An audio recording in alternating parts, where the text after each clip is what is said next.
Hello guys, ఎలా ఉన్నారు? అసలు మహాభారతం ప్రస్తావన వస్తే వినాయకుడిని ఎందుకు తలుచుకుంటారు? వినాయకుడికి ఒకటే దంతం ఎందుకు ఉంది? ఈ వీడియోలో చెప్తాను. వీడియో ఎక్కడ స్కిప్ చేయకుండా ఎండ్ వరకు చూడండి. లేట్ చేయకుండా వీడియోలోకి వెళ్ళిపోదాం. ఒకరోజు వేదవ్యాసుడు బ్రహ్మ దగ్గరికి వెళ్ళి మహాభారతం రాయాలి అనుకుంటున్న నెక్స్ట్ జనరేషన్ కోసమని అన్నాడు. నా వేగాన్ని క్యాచ్ చేసి రాసేవాళ్ళు కావాలి అని బ్రహ్మని అడిగితే, నీ వేగానికి మ్యాచ్ అయ్యేవాడు వినాయకుడు ఒక్కడే అని బ్రహ్మ చెప్పాడు. వ్యాస మహర్షి వినాయకుడిని మహాభారతం రాయడానికి సహాయం అడుగుతాడు. వినాయకుడు సరే అని ఒక కండిషన్ పెడతాడు. నేను వేగంగా రాస్తాను, కానీ మధ్యలో మీరు చెప్పడం ఆపితే నేను రాయడం ఆపేస్తాను అన్నాడు.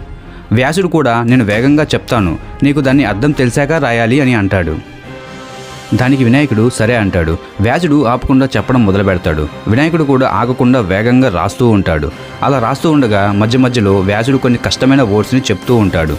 దానిని అర్థం చేసుకుని రాసే టైంలో వ్యాసుడికి రెస్ట్ దొరుకుతుంది. వినాయకుడు అలా రాస్తూ ఉంటే బుక్స్ అయిపోతూ ఉంటాయి. ఇంకో కుండలో ఇంక్ అయిపోతుంది. అయినా సరే కంటిన్యూగా రాస్తూనే ఉంటాడు.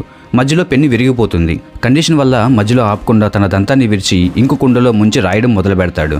అందుకే మనం వినాయకుడిని ఏకదంతాయ అని అంటాము. అలా వినాయకుడు ఆగకుండా మహాభారతాన్ని పూర్తి చేసి చదువుకి ప్రతీకగా మారాడు. మనం ఏదైనా వర్క్ మొదలు పెడితే ఆపకూడదు అని దీనికి అర్థం. ఒరిజినల్ మహాభారతం చాలా పెద్దది. అది రాయడానికి అప్రాక్సిమేట్లీ 3 years పట్టింది అని అంటారు.